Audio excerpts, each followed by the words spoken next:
राजन नींद से उठा। कमरे की खिड़की खुली थी। वो उठकर किचन में गया। पानी पीकर वह कमरे में आया। दूसरे बेडरूम में प्रियंका यानी उसकी पत्नी सो रही थी। खुली खिड़की से उसकी नज़र बगल वाले कामले की छत पर पड़ी। वहाँ हलचल थी। वह धीरे धीरे खिड़की के पास पहुंचा।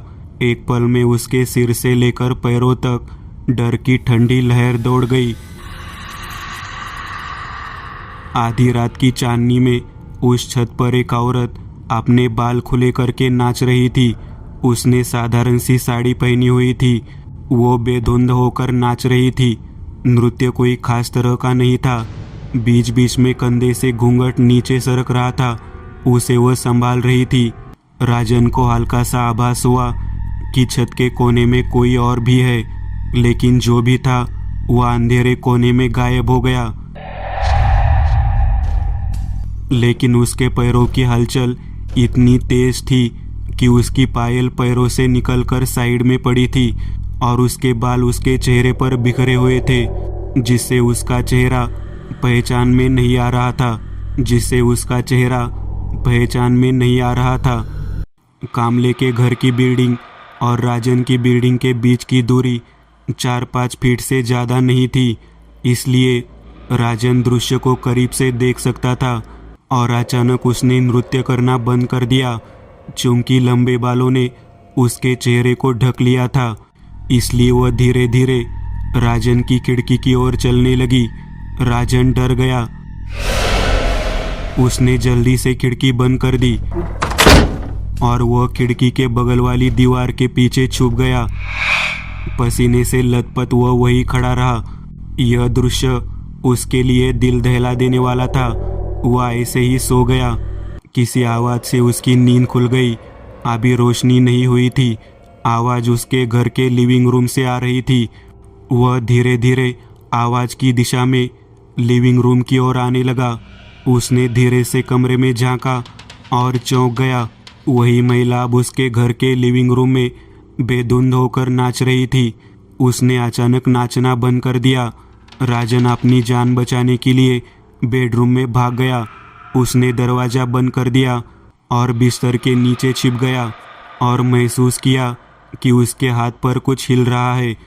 वह अंधेरे में हाथ टटोल रहा था। उसके माथे पर बालों का एक गुच्छा हिल रहा था। उसने बगल में देखा। उसकी पत्नी बिस्तर के नीचे उसके ठीक बगल में बैठी थी। अपने बालों को एक तरफ करते हुए उसने लाल आंखों से उसकी ओर देखा और उसकी गर्दन से खून पी लिया। और अचानक राजन नींद से जाग गया। उसने राहत की सांस ली। यह एक सपना था। सुबह का समय था। कामले के घर से रोने की आवाज़ें आ रही थी। राजन दौड़ता हुआ नीचे आया। कामले के घर में मातम का माहौल था, क्योंकि उसके चाचा के परिवार को किसी ने मार डाला था।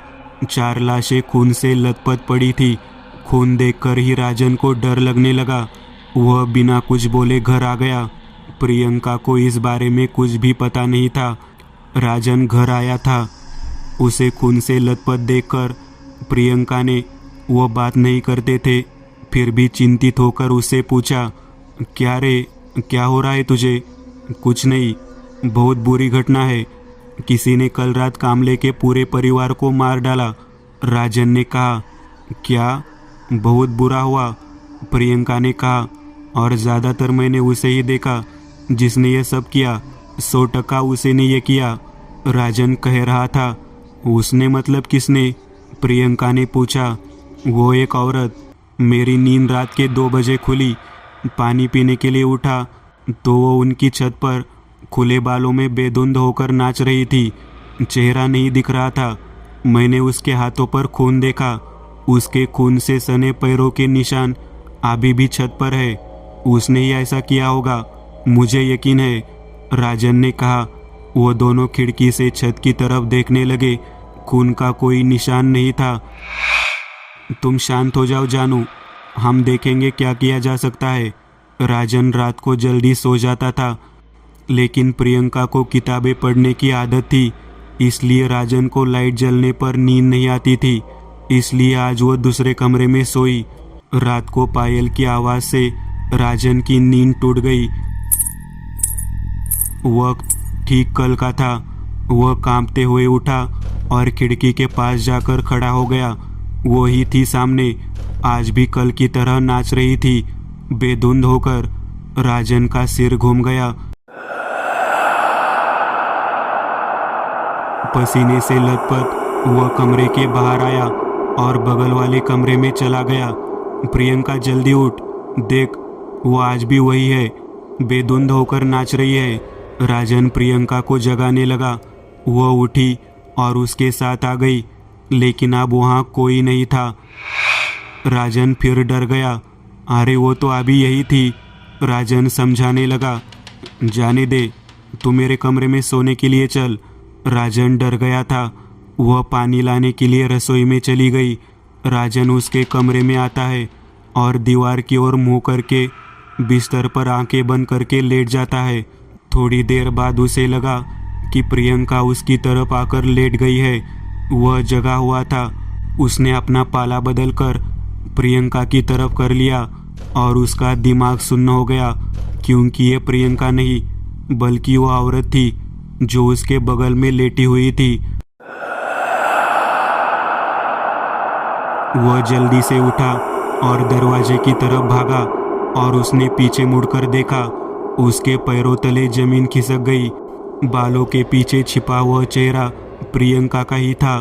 प्रियंका तू, तो वह महिला तू ही थी और वह सब हत्याएं तूने की। राजन चौंक गया। मैं इसमें अकेली नहीं थी। याद कर, जब तूने उस महिला को छत पर देखा था तो तूने और कुछ नहीं देखा था। प्रियंका शरारत से मुस्कुराते हुए पूछने लगी। राजन ने अपनी याददाश्त पर जोर डाला और उसे एहसास हुआ कि जब उसने महिला को नाचते हुए देखा तो उसे लगा कि छत के कोने में कोई बैठा है। तो इसमें तेरे साथ कोई और भी शामिल था? कौन? क्यों किया तूने ये सब? उसने प्रियंका पर चिल्लाते हुए पूछा। भूल गया? अरे वो तू ही था। उठ और उधर देख, वो भी चिल्लाई। राजन ने उस दिशा में देखा जिस और उसकी उंगली इशारा कर रही थी। दीवार पर हार पहने हुए 2 तस्वीरें थी, राजन और प्रियंका की। भूल जाओ कि कैसे उस बिल्डर के साथ मिलकर उस कामले और उसके परिवार ने इस घर के लिए हम दोनों को ख़त्म कर दिया। हम अपना फ्लैट बेचना नहीं चाहते थे, लेकिन फिर भी उसने हमें मजबूर किया। तू पुलिस में शिकायत करने गया और वह रात को यहाँ गया। याद कर, उसने तुझे कैसे मारा। तू सो रहा था, लेकिन मैं जगी हुई थी। आज 13 दिन पूरे हो गए और हमारा बदला भी। प्रियंका के चेहरे पर संतुष्टि के भाव थे। राजन को सब याद आ गया। उसकी आंखों में आंसू भर आए, लेकिन चेहरे पर बदले की संतुष्टि थी। दोस्तों, आज के लिए बस इतना ही। अगर आपको यह कहानी अच्छी लगी हो तो लाइक कीजिएगा। आप में से कई लोग बिना लाइक किए भाग जाते हैं। अगर आपने वीडियो को लाइक किया तो मुझे अच्छा लगेगा और ऐसे ही डरावनी कहानियाँ बनाने के लिए मुझे एनर्जी मिलेगी। तो लाइक ज़रूर करिएगा और अभी तक आपने चैनल को सब्सक्राइब नहीं किया तो तुरंत सब्सक्राइब करिएगा और बगल वाली घंटी को दबाना ना भूलिएगा।